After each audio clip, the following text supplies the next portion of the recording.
Hornets rise up. All right, before I get into the hornets and the bees in the Bible, let's talk about the mark of the beast. I don't think this is talked about enough because the mark of the beast is specifically coming for your kids and for you. But how clever the marketing will be on this is essentially what we're going towards is a one hive mind system.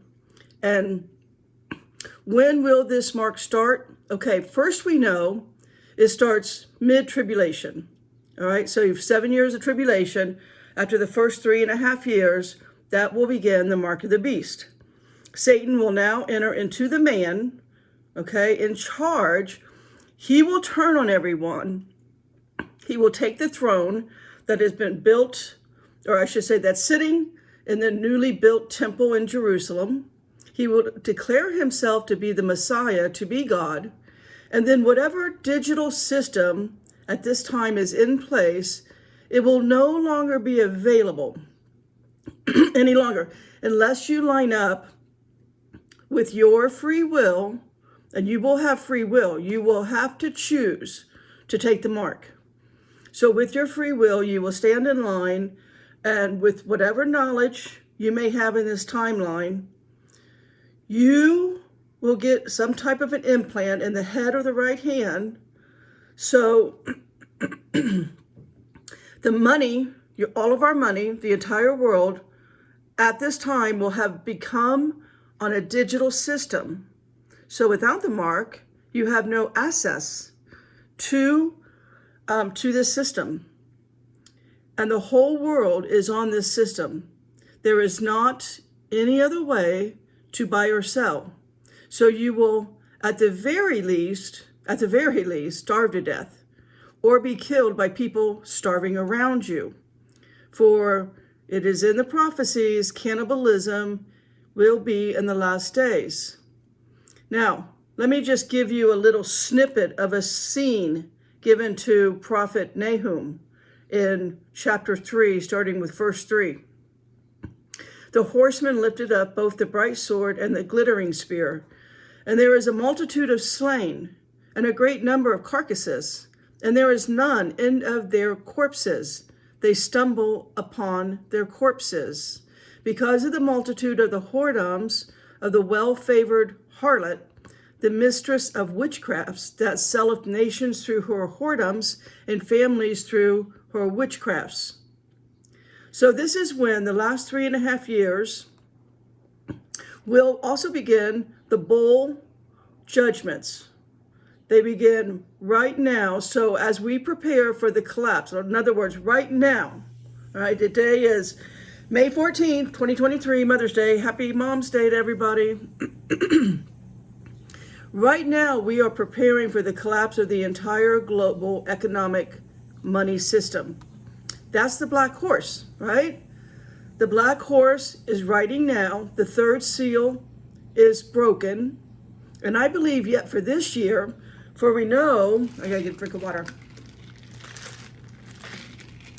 We know that the first 3.5 years is told to at least the first 3.5 years of tribulation.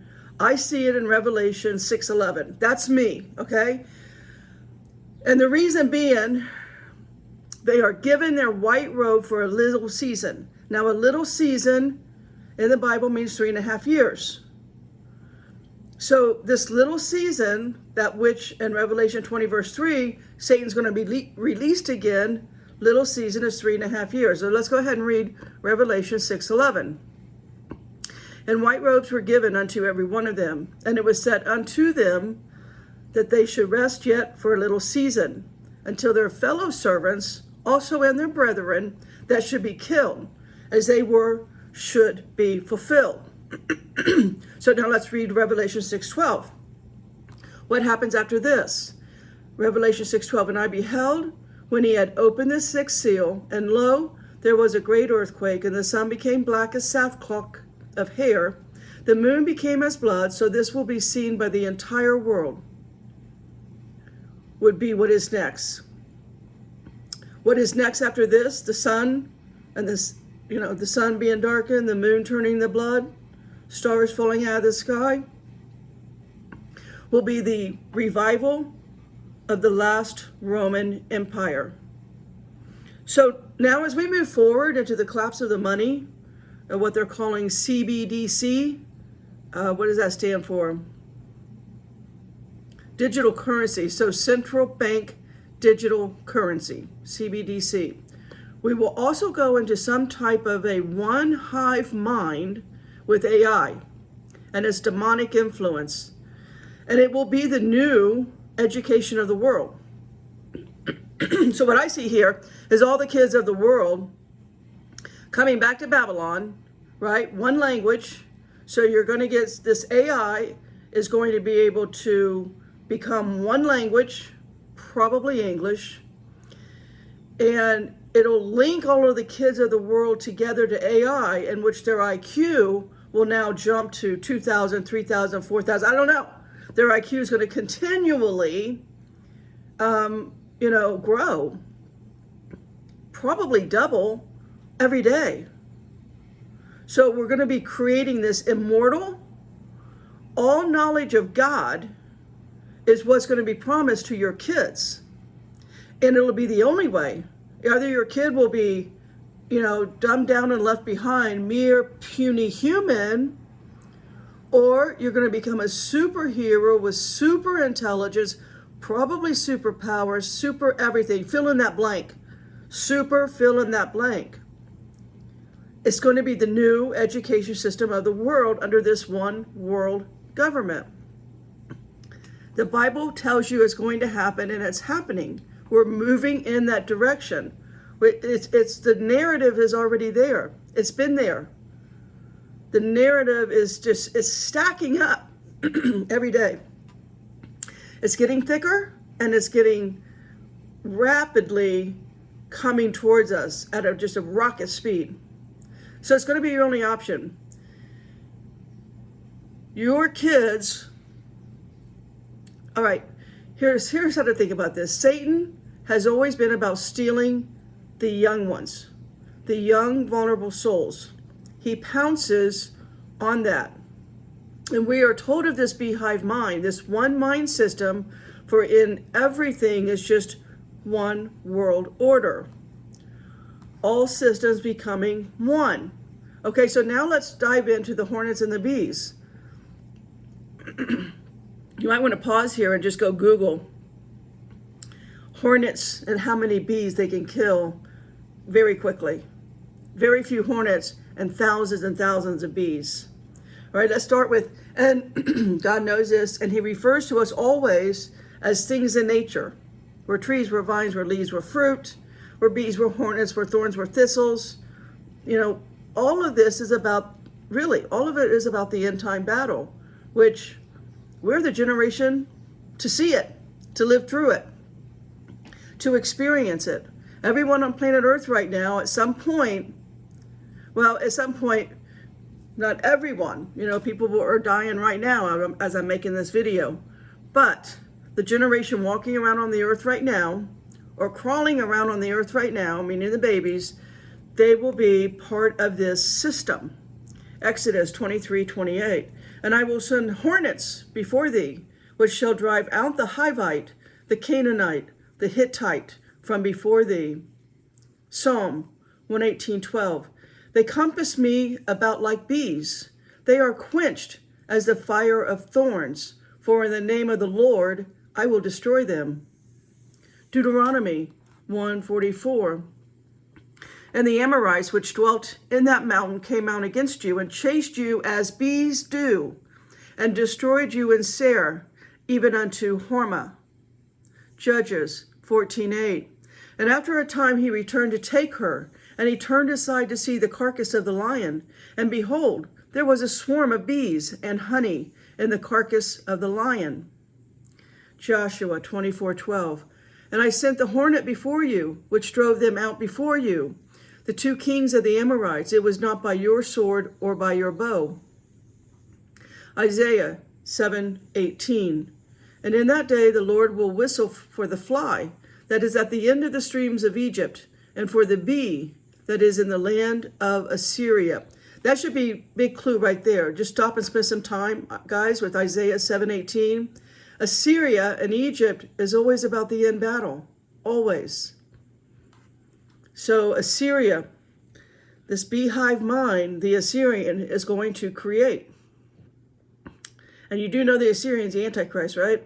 Deuteronomy 7:20. Moreover, the Lord your God will send hornets among them until those who are left and hide themselves from you are destroyed.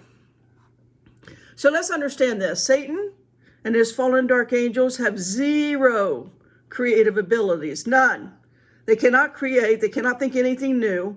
All they can do is copycat, counterfeit, and quite simply, all they can do is what's already been done. There's nothing new under the sun. All they can do is what has been done over and over.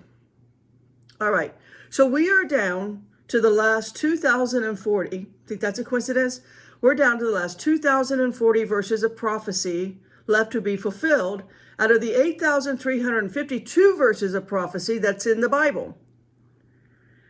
So that's what we're down to. So now let's look at how it's going to be repeated. All right, like I said, there's zero creativity. They're going to have to go back to the beginning of the fall on looking at, they're going to start this process all over again. So we have to go back to the beginning, which is Genesis 3, verse 5. And we have to look at Genesis 3:5 and think, okay, they got to put it in today's language and today's culture. So let's look at how that might, how that might pan out. Genesis 3:5, for God doth know that in the day ye eat thereof, then your eyes shall be opened, and ye shall be as gods, knowing good and evil. That's what they're going to do again. They're going to promise you to restore you to your original Godhead, knowing all the knowledge of God. Right? So we need, for those without eyes to see, there is a twist on this. And the devil already succeeded the first time with Eve.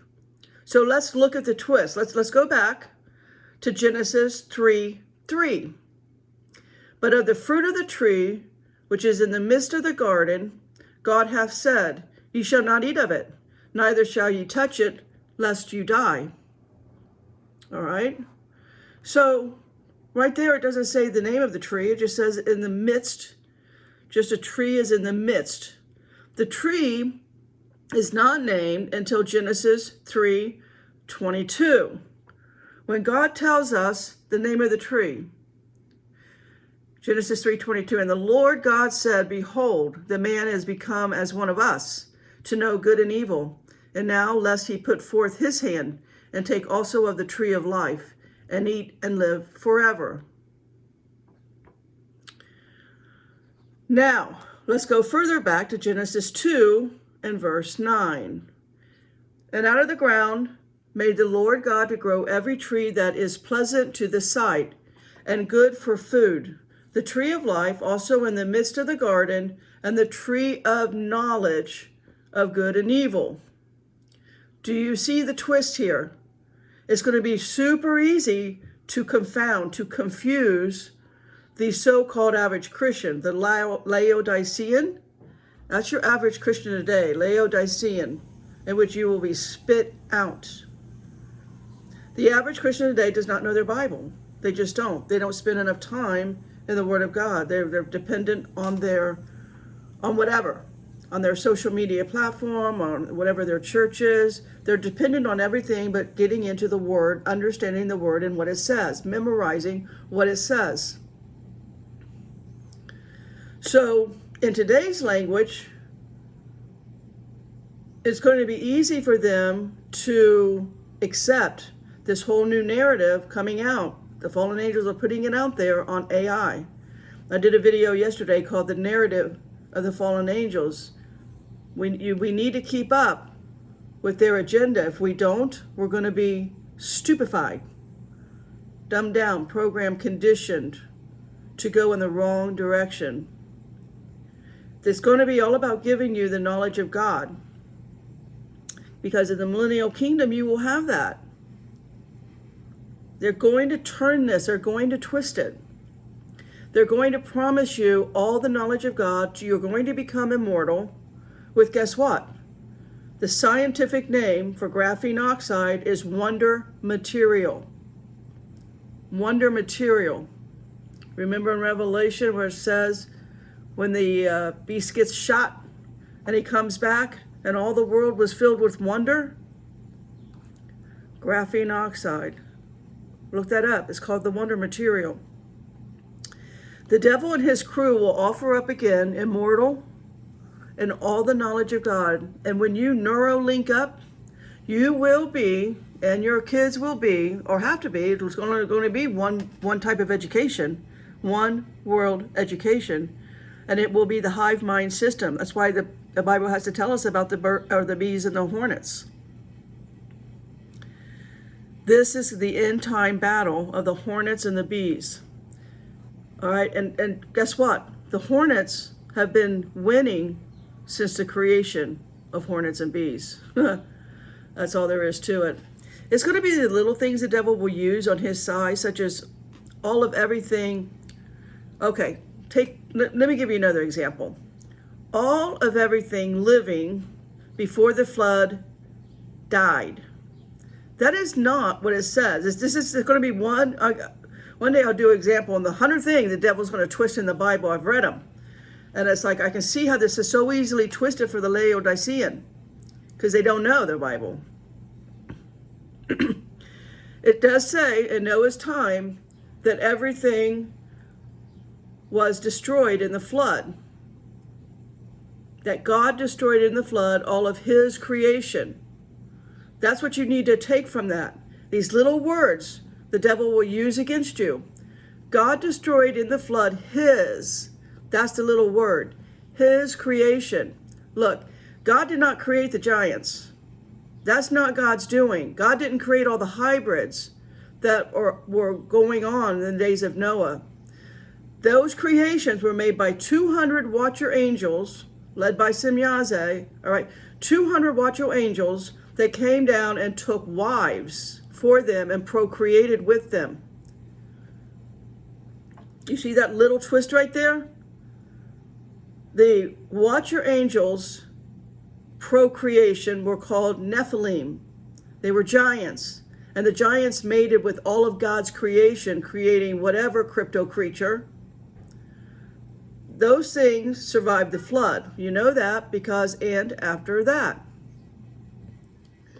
So this is what's going to be used against you. If you do not know the word this well, when the giants come out of their underground mansions, and they're in underground mansions, right? Their world underground is bigger than our world on top of this, on the surface of the earth. When they start working the earth again, and when they start eating humans like gummy bears, the Laodiceans who believe that the worldwide flood took out the giants, and the flood was the reason for the giants, will be so confused. They will be confounded as in Babylon, because they do not know the word for themselves. So let's go ahead and reread Genesis 6, verse 7. And the Lord said, I will destroy man, whom I have created from the face of the earth, both man and beast, and the creeping thing and the fowls of the air, for it repenteth me that I have made them. Right there it is. He didn't make the giants. He didn't make what the giants made. The giants mated with everything in the air, everything in the sea, everything on the land. The giants mated with them. I don't know how many hybrids that could possibly be, but they survived. And after that, he only destroyed his creation, not the fallen creation of the watcher angels. Watcher angel creation is half human, half angel. They have supernatural abilities. Who knows to what degree? But it's more than you and I. Adam's seed line, God's seed line. Why do we need to know all of this? Because what very little is known about the deception of the fallen angels will now all return. But guess what? This time it's going to return with technology. It's a way bigger deal. This time it's going to return with tech. This time you're going to need to discern. And if you're lucky enough to find this video, at least you're armed with a little bit of knowledge. that's not out in the general public, because the church has been so successful at suppressing anything at all on the rebel dark army angels. That is the only truth we have all been churched and schooled out of the supernatural entities that run this planet. It is their kingdom to do with us what they want, and they have. Let's just look at history and the interactions with us, but not as aliens and not as angels. Let's look at how it first started. Let's look at the fairy kingdom. Now, before I go into this, fallen angels can shapeshift into absolutely anything. They've got 1,000 or 100,000 things they can shapeshift into, and they've been doing it, and it's our entire history that we think is fairy tales, and it's simply not. It's not fairy tales, it's real. All right, so let's go back to the oldest fairies on record. In England, the fairies were first described by a historian, Gervase of Tilbury, in the 13th century, in the book written in 1485 by Le Morte d'Arthur Morgan Le Fay. Fay is the etymology of fairy. It's the root word for fairy, whose connection to the realm of fairy is implied in her name, is a woman whose magic powers stem from study. They were supernatural creatures. Various folk theories about the origins of fairies include casting them as either demoted angels. You see, our history knew demoted angels. They knew who these people were. They were interacting with them all the time. They had to go away the last 100 years because of our current technology. But this was your real history. It's not folk, it's not lore, it's not legends, it's not fairy tales, it's real. Casting them as demoted angels or demons in a Christian tradition, as the deities and pagan belief systems, as spirits of the dead, as prehistoric precursors to humans, or as spirits of nature. So again, keep in mind, from the fairy realm, they started shape-shifting into all kinds. They started morphing into elves, into trolls, into gnomes, into crypto creatures like Chupacabra, Bigfoot, Dogman, Skinwalker, Mothman, vampires, mermaids. You get my drift, right? They can look like anything. They're everywhere. And their legend on how to protect yourself from them, common examples, looking back and, looking at like the literature in the 1400s, were charms like church bells, wearing clothing inside out, four-leaf clovers, and food like garlic. Fairies were also sometimes thought to haunt specific locations to lead travelers astray using will-o'-the-wisp. Before the advent of modern medicine, fairies were often blamed for sickness, particularly TB, tuberculosis, and birth deformities.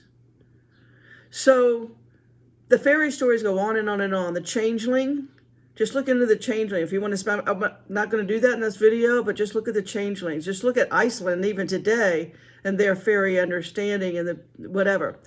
So if you look at our oldest fairy tales, there is almost all fairy tales has constantly shape-shifting. All right, let's look at one of the most famous, Cinderella. All right, Cinderella was written in 1634. First of all, the fairy godmother shows up as her true self, a hag, an ugly, bent-over, haggard, old woman. She magically shapeshifts to a beautiful whatever. Then she takes a pumpkin and she shapes that into a carriage for transport. She takes the 4 mice, turns them into horses, and get this, no coincidence here, she chooses lizards to become the footmen. Wow. There is a reason for everything. These people probably saw lizards morphing into men. So this was real in the day of these people's lives. And over time, we begin to water it down and call it lore, call it fairy tales, call it legends. That's not what it is. It's the supernatural history of the fallen angels. And since the fallen angels teach the seminaries, they turn it all around and upside down and backwards. If you do not wake up to the supernatural nature of you, of them, the fallen and the holy, you will not have any spiritual awareness, any spiritual discernment, and you could spend your eternity in extreme heat. Do you want that for your kids? Why do I tell you this? Because they will make a huge comeback. All of this, nothing new under the sun, all right, it's all going to come back. And this time it is going to woo and awe the kids. When fairy tales start becoming real life, when mermaids are swimming through the rivers, you don't think your kids are going to love that?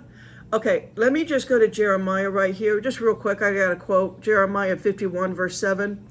Babylon, which is what we will be, Babylon hath been a golden cup in the Lord's hand that made all the earth drunken. The nations have drunken of her wine, therefore the nations are mad.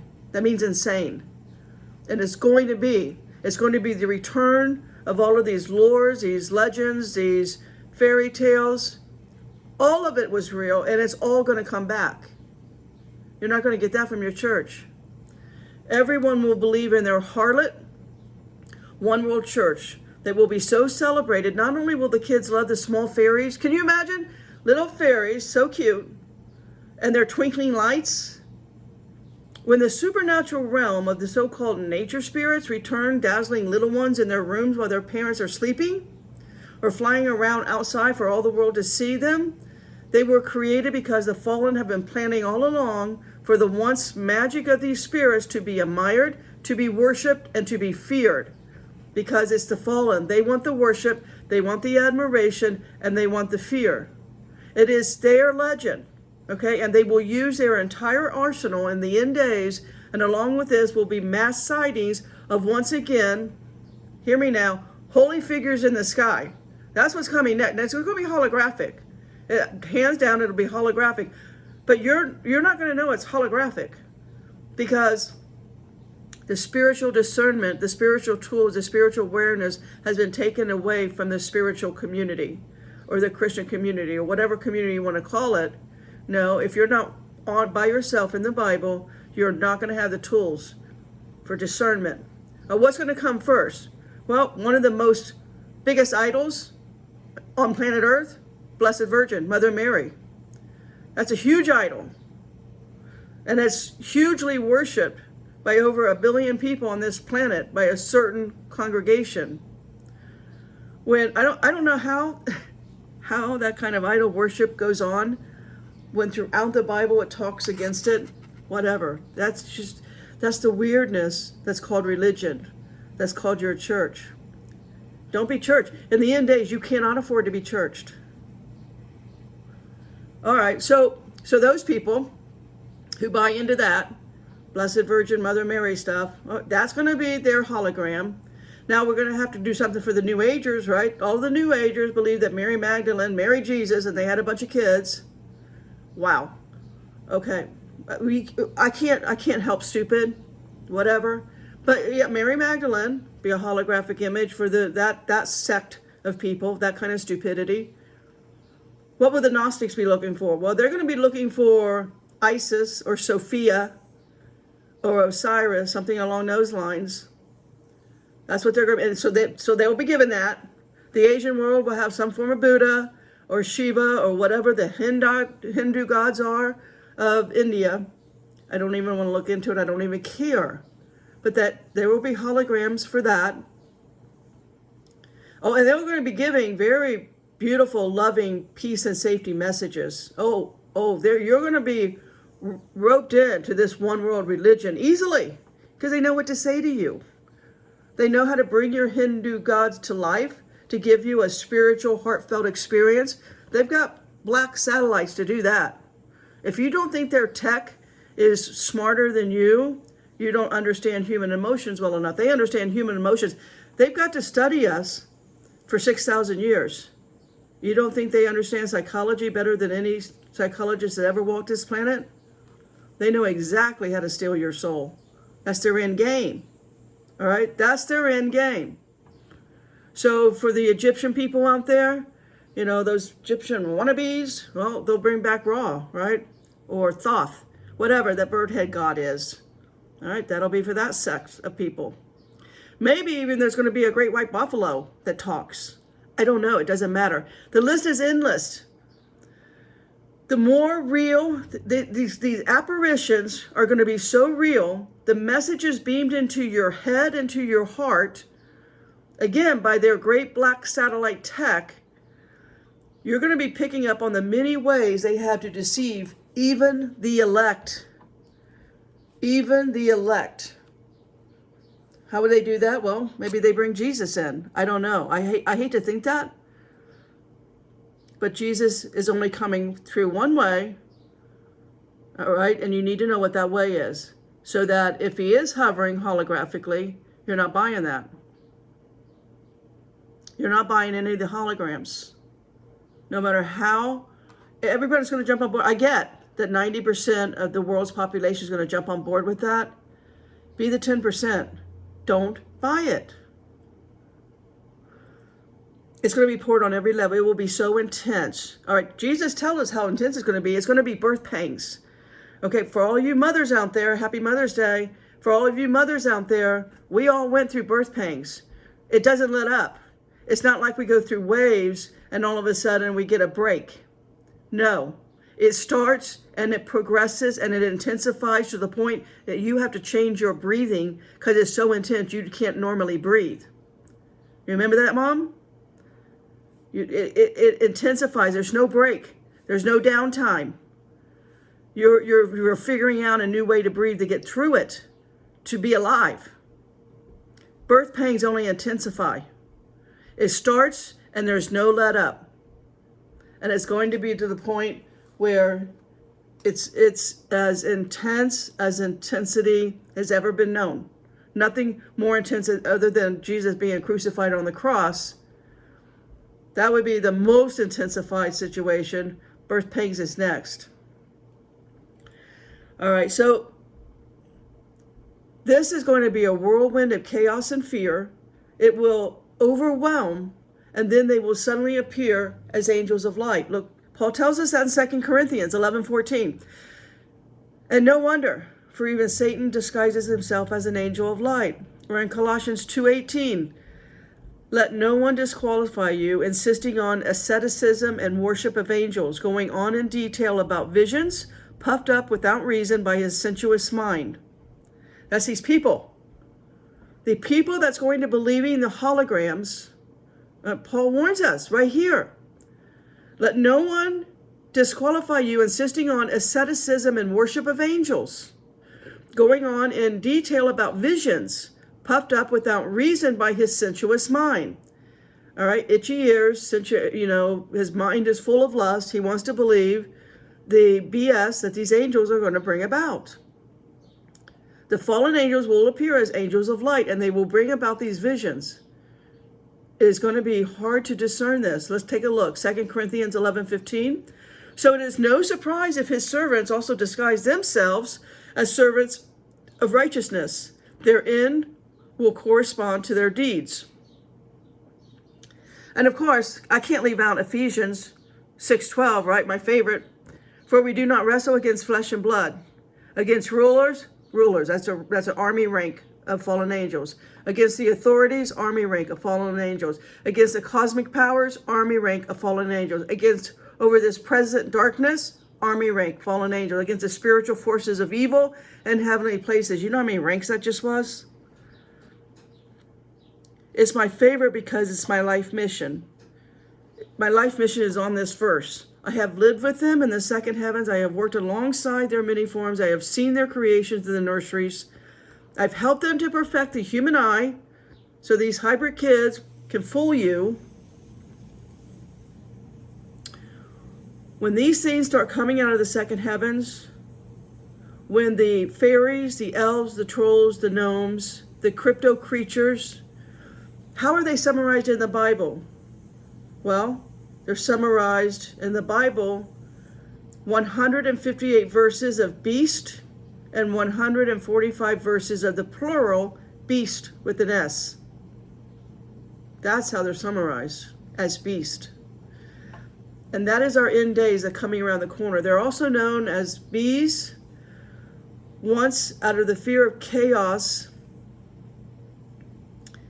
once the fear and chaos, the birth pangs, they will need to unite as one to fight to get their immortal status and godlike knowledge. The harlot, the one world church, will promise you godhood.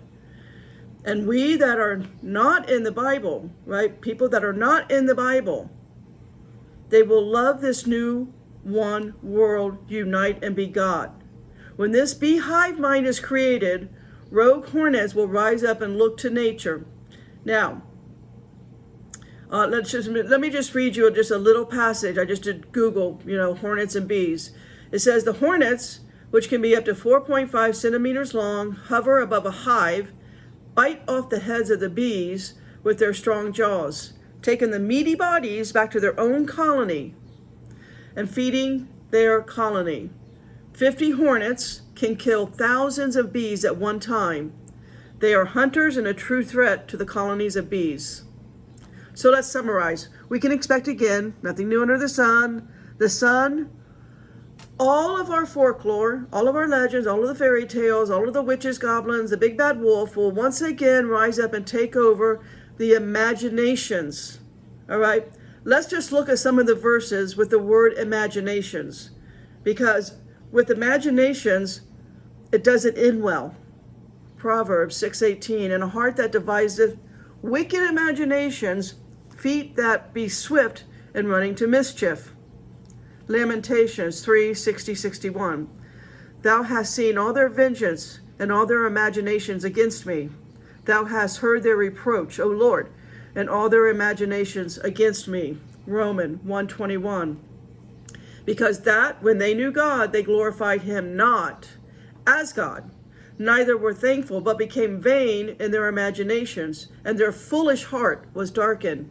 2 Corinthians 10 verse 5, casting down imaginations and every high thing that exalteth itself against the knowledge of God, and bringing into captivity every thought to be to the obedience of Christ.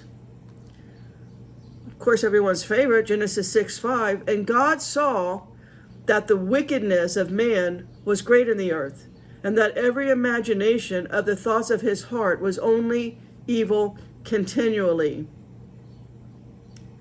This was what it was like in the days of Noah.